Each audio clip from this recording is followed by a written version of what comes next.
когда Китай был белым. Удивлены, да? Кажется, что уж Китай, многие тысячи лет своей истории, был исключительно монголоидным, исконно китайским государством, отгороженным от остальных.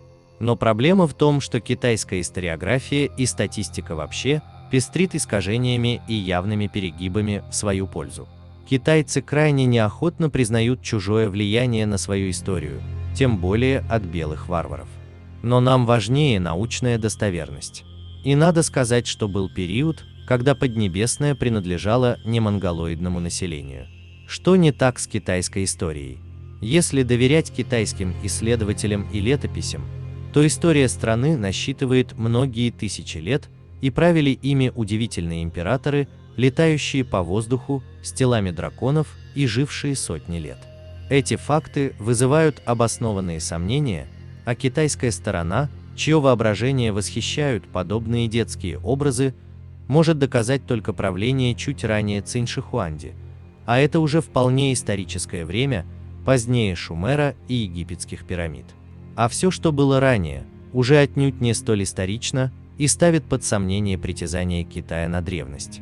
Якобы сведения были, но они уничтожены первым императором, все до одного, и потому утрачены навсегда. Вопрос о народной памяти не поднимался. Из той же оперы и доказательства о гомогенности Китая, дескать, там всегда жил один народ, и это были китайцы. Кто жил в древнем Китае? Некие монголоидные племена, условные хань, обитали между Янцзы и Хуанхэ с глубокой древности. Это прямые предки нынешнего населения Южного Китая, невысокие и смуглые. Север Китая и Монголии населяли кочевники северного монголоидного типа, будущие монголы и калмыки. Их потомки живут на севере страны, они более рослые и светлокожие. На западе была граница с иранским, вернее арийским миром, а конкретнее с протоиранцами, тахарами, протоскифами. Юг был заселен слабо из-за непроходимых джунглей и обилия болот. Из этого коктейля и сформировался древний китайский народ. Хань возделывали рисовые поля, отвоевывая у мутных вод Хуанхэ метр за метром. А на западе арийские племена изобрели колесо, приручили лошадь и придумали колесницы, начав триумфальное завоевание соседей. Мы знаем о нашествии ариев на Вавилон, Грецию, Древнюю Европу. Но почему только западное направление было главным?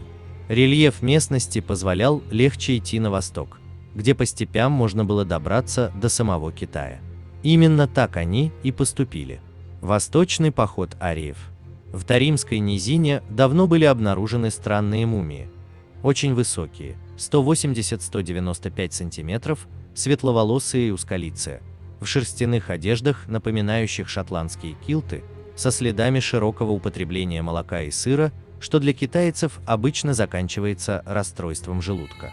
Это тахары, индоевропейский народ, который совершил удивительный крюк.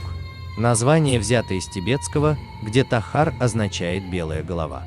Их гаплотипы идентичны кельтским и римским, и килты в клетку туда же. Судя по всему, тахары изначально находились в кельто-италийской общности, где-то в Центральной Европе, а затем по неясным причинам они снова ушли на родину в степь, а оттуда еще дальше на восток, к самому Китаю. Китайцы называли их ди или динлины, рыжеволосые дьяволы, за дикий нрав и жизнь вне городов. Российский исследователь Центральной Азии Грунг Жимайло собрал богатый материал о белом населении Запада Китая. Ди обладали следующими признаками. Рост средний, часто высокий, плотное и крепкое телосложение, продолговатое лицо, цвет кожи белый с румянцем на щеках, белокурые волосы, нос выдающийся вперед, прямой, часто орлиный, светлые глаза. Кроме того, психический склад их отличался воинственностью и столь развитым индивидуализмом, что динлинам никогда не удавалось создать своего государства. Они жили мелкими общинами, занимались охотой и рыбной ловлей и охотно продавали свои мечи, поставляя наемников китайским князьям. Формой брака была моногамия, религией – культ героев. Несомненно, что динлины жили по соседству с Китаем и часто нападали на него. Тахары были самым восточным арийским племенем. а рядом с ними кочевали будущие скифы и иранцы, готовые всегда присоединиться к удачному грабежу. Царство Чжао, Белый Китай. На западе Китая скоро возникло царство Чжоу и агрессивно начало завоевывать соседей. Силами белокурых и черноголовых варваров перемещались они на колесницах, которые ранее в Китае не были известны. Впрочем, некую страну мастеров колесниц китайские хронисты помещают где-то на запад от Динлинов, в Алтайских предгорьях. Царство мастеров колесниц находится близ горы Крайнего Предела. Самые недолговечные живут в нем по 800 лет. Оно расположено к северу от царства женщин. Чжоу отменяют человеческие жертвоприношения, до того массовые в Китае. Они упраздняют местные культы и насаждают религию великих героев, которых также почитали германцы, греки, римляне и кельты, а престол наследуется поровну всем сыновьям. Вожди Ван Вэй и Уван последовательно громят китайские армии. Их воинов побежденные именуют как имеющие сердца тигров и драконов, а их военные марши и барабанный бой настолько впечатляют императора, что тот велит китайцам научиться такому же пению и музыке. Страна лежит у их ног, сыновья получают престолы.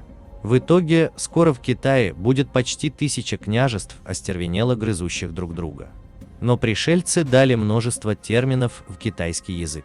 Лингвисты установили ранний вклад индоевропейцев в формирование китайской культурной лексики, преимущественно терминов скотоводства.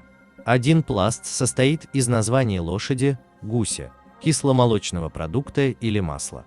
Эти названия не имеют соответствий в тахарской терминологии, но происходят из речи западных окраин индоевропейского ареала. Второй пласт содержит название собаки, меда и имеет источник в тахарских терминах. Историки культуры установили, что коневодство, колесницы, мифы и ритуалы, связанные с конем, заимствованы китайцами в бронзовом веке с запада, в частности, представление о колеснице Солнца, влекомой конями, о созвездии Большой Медведицы, как повозки и другое.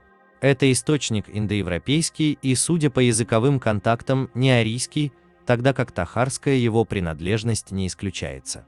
Тахарский язык удалось восстановить по немногочисленным буддийским надписям. Он действительно оказался родственным именно кельто-латинским, а также испытал влияние славянских и финно-угорских языков. То есть весь путь тахар из Италии в Китай оказался подтвержден. Что стало с белым населением Китая?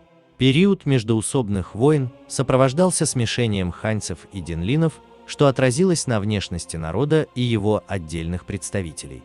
Так великий Конфуций описывается как человек с зелеными глазами, густой рыжей бородой, высоким носом и ростом около 191 см. Согласитесь, нетипичный китаец. Чжоу стали военной и политической элитой, которая еще столетиями будет иметь облик, отличающийся от обычного простонародья. Так Ши Хуан, император династии Цинь 246-209 годов до нашей эры, имел продолговатое лицо, широкие глаза и выдающийся нос. Гениальный родоначальник династии Хань. Он имел орлиный нос, широкий лоб. Сыма Цань добавляет, что Гаа Ди имел также великолепную бороду и бакенбарды, физиономические признаки практически немыслимые у этнически чистых китайцев. В Троецарствии многие деятели китайской политики описаны точно так же, а один из них, рыжебородый богатырь Сунь Цуань, даже носил прозвище «голубоглазый отрок». Несколько раз в истории Китая его население устраивало этнические чистки, например, когда убивали всех с возвышенным носом, как были при захвате Китая племенами хунну, что резко уменьшало доли иных этносов. За тысячи лет след белого населения Китая почти исчез, но в некоторых провинциях все еще можно встретить светлокожих и рослых людей, отличающихся от китайцев настоящего. Если вам понравилось видео, ставьте лайк и подписывайтесь на канал.